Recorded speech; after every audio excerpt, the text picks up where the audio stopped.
அகமதாபாத் விமான விபத்தின் காட்சிகள் வெளியாகி காண்போர் மனதை அதிர்ச்சியில் உறைய வைத்துள்ளது. மெகானி என்ற இடத்தில் உள்ள மருத்துவக் கல்லூரி விடுதி வளாகத்திற்குள் விமானம் விழுந்து வெடித்து சிதற அதிலிருந்த பயணிகள் உடல் கருகி உயிரிழந்தனர்.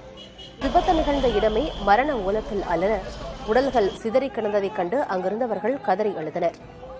மீட்புப் பணிக்காக சென்றவர்கள் கனத்த இதயத்துடன் உடல்களை மீட்கும் பணியில் ஈடுபட்டனர்.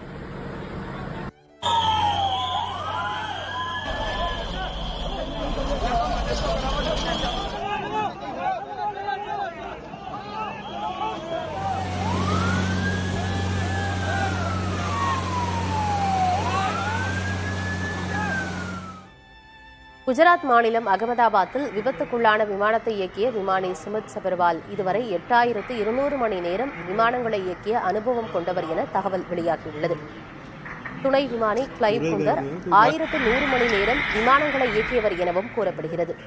விபத்துக்குள்ளான விமானமானது 11.5 ஆண்டுகளாக பயன்பாட்டில் இருந்துள்ளதாகவும் விமானம் 625 அடி உயரத்திலிருந்து விழுந்ததாகவும் தகவல் வெளியாகியுள்ளது.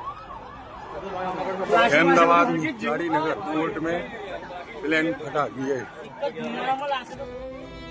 குஜராத் முன்னாள் முதல்வர் விஜய் ரூபானிக்கு அவரது அதிர்ஷ்ட எண்களை துரதிருஷ்டவசமாக மாறிய சோகம் அரங்கேறியுள்ளது.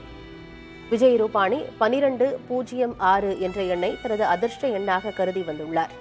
தனது வாகன பதிவெண்களில் அந்த எண்ணையே பயன்படுத்தி வந்துள்ளார். ஆனால் 12/6 என்ற தேதியிலேயே அவர் விபத்தில் உயிரிழந்துள்ளார். அதேபோல விஜய் ரூபானி மதியம் நண்பகல் 12:10 விமானத்தில் ஏறுவதற்கான போர்டிங் பாஸ் வாங்கியதாகவும் கூறப்படுகிறது. அவரது விமான இருக்கை எண்ணும் 12ஆக இருந்தது உச்சகட்ட சோகமாக அமைந்துள்ளது.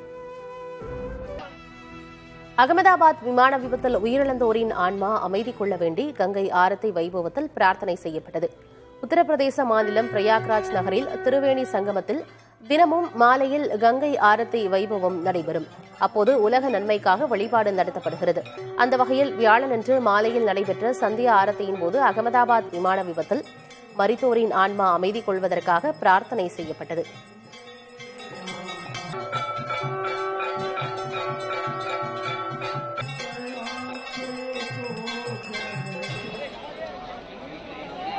ஏர் இண்டியா விமான விபத்து உலகின் மோசமான விமான விபத்துகளில் ஒன்று என அமெரிக்க அதிபர் டிரம்ப் கூறியுள்ளார். இந்தியா வலுவான நாடு எனவும் இந்த விவகாரத்தை அவர்களே கையாளுவார்கள் என்ற நம்பிக்கை இருப்பதாகவும் கூறியுள்ள அதிபர் டிரம்ப் எந்த உதவி வேண்டுமானாலும் உடனடியாக செய்ய தயாராக இருப்பதாக இந்தியாவிடம் கூறியுள்ளதாகவும் தெரிவித்துள்ளார். அதேபோல இந்த விபத்தில் உயிரிழந்தவர்களுக்கு ரஷ்ய அதிபர் விளாடிமிர் புட்டின் இரங்கல் தெரிவித்துள்ளார். கனடா அதிபர் மார்க் கார்னி இந்த விபத்தால் கனடா மிகவும் சோகமடைந்துள்ளதாக கூறியுள்ளார். பாகிஸ்தான் பிரதமர் ஷெபாஸ் ஷெரீப் ஏர் இண்டியா விமான விபத்தால் வருத்தமடைந்ததாக கூறியுள்ளார்.